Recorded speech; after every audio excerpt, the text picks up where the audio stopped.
Alors on arrive dans notre toute dernière capsule, hein, euh, dans laquelle on va essayer de voir maintenant dans quelle manière, avec tout ce qu'on a pu voir jusqu'ici, euh, euh, comment un COP, un conseiller d'orientation psychologue, peut-il intervenir sur ces questions de motivation, d'engagement et aussi de ce qu'on appelle le décrochage scolaire. Alors, j'ai bien conscient que c'est très condensé, c'est très rapide, que j'ai fait plein de raccourcis. Et vous m'en excuserez, mais je suis limité en temps sur mes capsules. Du coup, il faut que j'aille assez vite. Et c'est assez complexe en fait de devoir, d'un point de vue technique, de devoir tenir là ces 15 minutes à chaque fois. En tout cas, on a terminé notre dernière diapo, enfin notre dernière diapo dans la capsule précédente, sur le fait que finalement, on a bien vu que jusqu'ici que la motivation d'un élève à réussir ou pas, à vouloir s'engager dans un processus d'apprentissage. Je vous rappelle que nous, les COP, on a aussi cette mission, c'est d'aider un élève euh, à essayer de réussir ou à choisir son orientation. Pour qu'il puisse choisir son orientation, il faut bah, qu'il ait le dossier qui va pouvoir le faire aller jusqu'à son orientation. Pour qu'il ait un dossier correct, il faut qu'il s'investisse dans un processus d'apprentissage. Du coup, se pose tout un tas de questions dans notre pratique professionnelle, et c'est tout l'intérêt de cette formation, avec ce qu'on a pu voir jusqu'ici. Quelle est la place du conseiller d'orientation? Quelle est la place du conseiller d'orientation dans le processus de la motivation? Quelle est la place du conseiller d'orientation psychologue dans la relation qu'il va avoir avec l'élève, avec l'individu, avec le collège, avec les profs, avec l'équipe pédagogique, avec la famille, avec le contexte qu'on a vu à Mulhouse, à Strasbourg, à Sainte-Marie, à Colmar, etc. Donc tous ces déterminants, tous ces facteurs, toutes ces dimensions peuvent et vont impacter finalement notre pratique professionnelle. Euh, on le voit bien, on est on l'a vu jusqu'à présent, c'est que la motivation est principalement due aux déterminants pardon, les déterminants de la motivation sont principalement des représentations que se fait un élève d'une situation et non véritablement de la situation elle-même. Combien d'élèves on voit arriver dans nos bureaux, dans nos entretiens, en disant je ne sais pas ce que je veux faire, mais je n'y arriverai pas. Combien d'élèves on voit qui n'ont pas de projet professionnel, projet scolaire. Alors, il y a aussi j'ai pas réussi à trouver beaucoup d'études sur le lien entre avoir un projet d'orientation et la motivation et l'engagement à l'école. En tout cas, il serait intéressant et j'espère dans les quelques mois qui viennent là pouvoir travailler là-dessus sur finalement est-ce que puisqu'on parle de but et d'objectif, est-ce que lorsqu'un élève a un véritable projet, il sera plus impliqué? Alors ma réponse c'est oui, hein. Enfin, j'espère que. Mais qu'est-ce qui va jouer en fait? Qu'est-ce qui va jouer d'un point de vue de l'orientation? Comment se servir de l'orientation pour impliquer un jeune dans son engagement scolaire? Là, c'est toute notre place qu'on a nous de conseiller d'orientation psychologue là dans ce processus à essayer de nous trouver une place. Alors c'est compliqué puisque on a vu, hein, il faut aussi rappeler que c'est les modèles que je vous ai présentés et les différentes théories qu'on a sur la motivation scolaire sont plus appliquées à la pédagogie pour les enseignants et très peu pour la place d'un conseiller d'orientation et encore moins dans l'orientation. Donc il faudrait qu'on se saisisse nous, je pense, d'une dimension qui est la dimension qui est quand même une des finalités de l'école, hein, rappelons-le, on va venir avec le décrochage scolaire, qui est une quand même des finalités de l'école, qui est de dire, ben, je vais à l'école pour avoir quelque chose, pour avoir une orientation, pour avoir un diplôme, pour avoir un métier, pour construire quelque chose. Au centre de tout ça sont les conseillers d'orientation psychologue. Alors pas au centre du processus de la réussite, hein, mais je pense que dans la réflexion avec l'élève, quand on reçoit un élève, en tout cas, il est évident que cet élève attend. Il y a beaucoup d'attentes de la part de certains élèves, même de la part de parents. Enfin, monsieur, aidez-moi. Ce qui est aussi intéressant, c'est que lorsque j'arrive en classe avec les pour me présenter, que ce soit au sixième, en cinquième, en quatrième ou en troisième, lorsque je leur demande à quoi sert un conseiller d'orientation psychologue, ils me disent ils servent à orienter. Ils disent pas ils servent à nous aider, nous orienter. Ils disent ils servent à nous orienter. C'est eux qui vont nous orienter.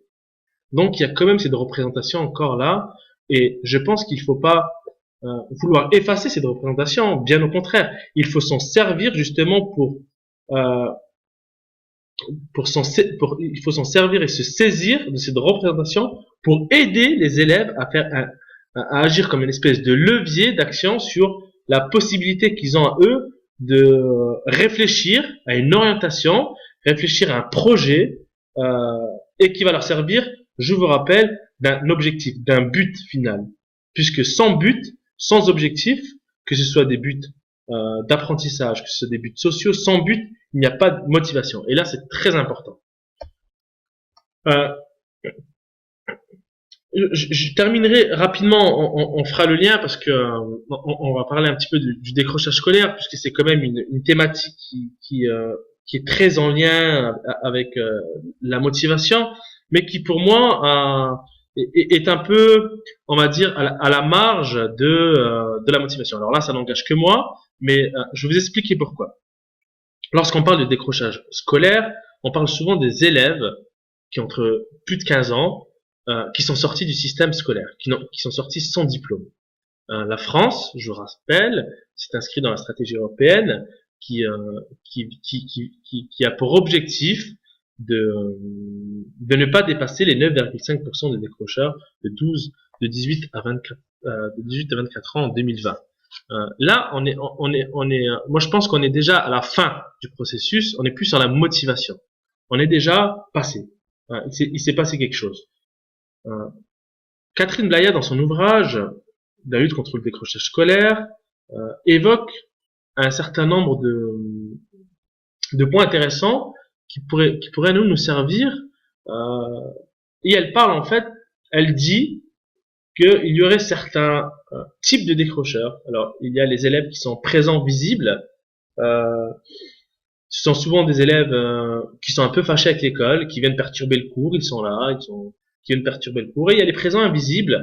Ce sont ceux qui viennent en cours, qui sont au fond de la classe, qui posent pas de problème de comportement, pas de problème d'attitude, qu'on oublie. Ils sont parfois absents, ils sont problème d'attentisme, mais qu'on oublie. Et il faudrait aussi travailler avec ces jeunes-là. Nous, j'ai le sentiment, en tout cas, qu'on travaille plus avec ces présents visibles. Et là, ça va être important, puisque finalement, pour Catherine Blaya, les présents visibles sont des futurs décrocheurs. Et ma réflexion aussi, et j'espère qu'on va l'avoir ensemble, c'est de se dire, à partir de quel moment un élève est décrocheur? Ça veut dire qu'il a décroché. Est-ce qu'un élève qui a décroché est un élève qui n'a pas eu son diplôme? Est-ce qu'un élève qui a décroché est un élève qui est sorti du système scolaire? Est-ce qu'un élève qui a décroché, c'est un élève qui ne trouve plus de sens à ce qu'il fait? On n'a pas parlé du sens, on aurait pu parler du sens dans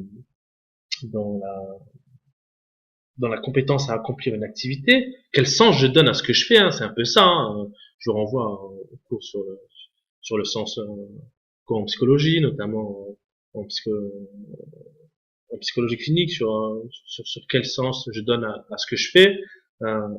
On y est un peu dedans. Quelques chiffres rapidement sur le décrochage, puisque ça va un petit peu. On en parlera un peu. Hein. J'ai vraiment pas envie d'insister beaucoup sur le décrochage scolaire, puisque j'ai envie de dire, ce serait peut-être même une autre thématique. Mais en tout cas, en Alsace, il y a eu 3527 d'élèves recensés comme décrocheurs en 2013. 60% d'entre eux étaient des élèves de voie professionnelle. Alors là, ça nous interroge aussi à nous, pour les conseillers d'orientation psychologue qui sont dans les lycées professionnels. Comment faire?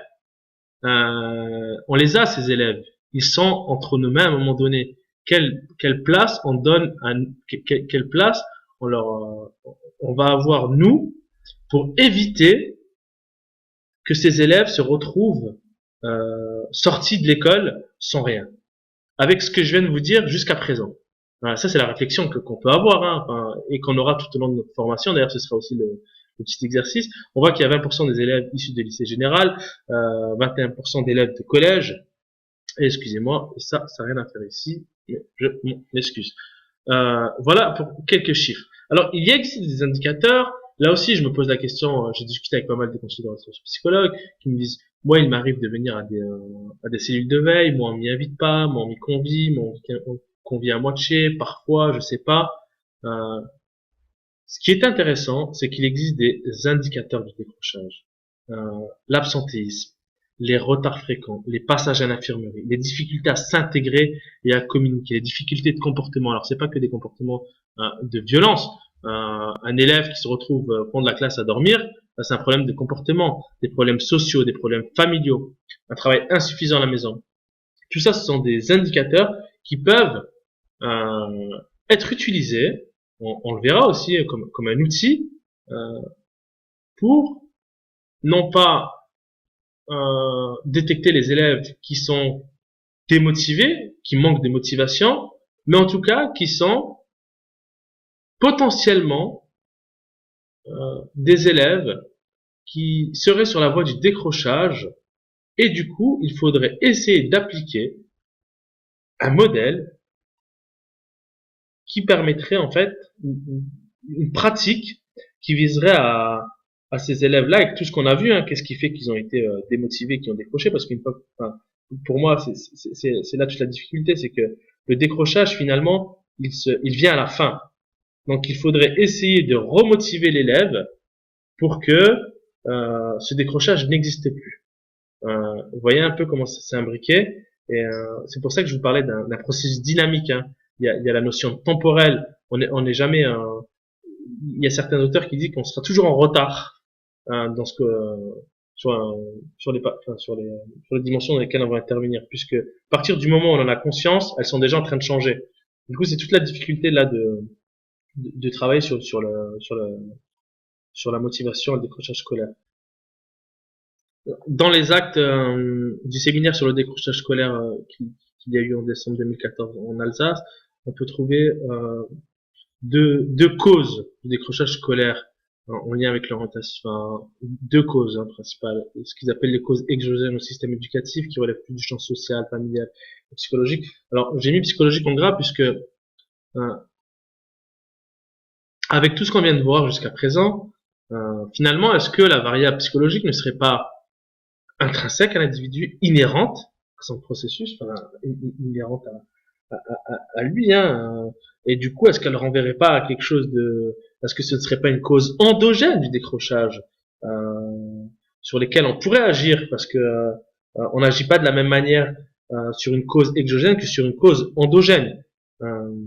C'est pas la même façon de voir la chose. Du coup, la question est-ce que et on pourra y répondre, hein, j'espère qu'on arrivera à discuter là-dessus, c'est finalement est-ce que la cause psychologique est une cause exogène ou endogène. Bien entendu, les causes endogènes renvoient au processus d'orientation et d'affectation, vous les connaissez, elles sont nombreuses dans notre académie, je vous laisserai en prendre connaissance. Alors, il me reste une minute pour vous parler des principales typologies d'action qu'on peut avoir pour lutter contre le décrochage scolaire. Il en existe trois: la prévention, l'intervention et la remédiation. Alors, ce qui est important pour nous en tant que conseiller d'orientation psychologue, c'est de voir qu'on peut agir au premier niveau, au niveau de la prévention. Comment faire? Ça, on en discutera lors du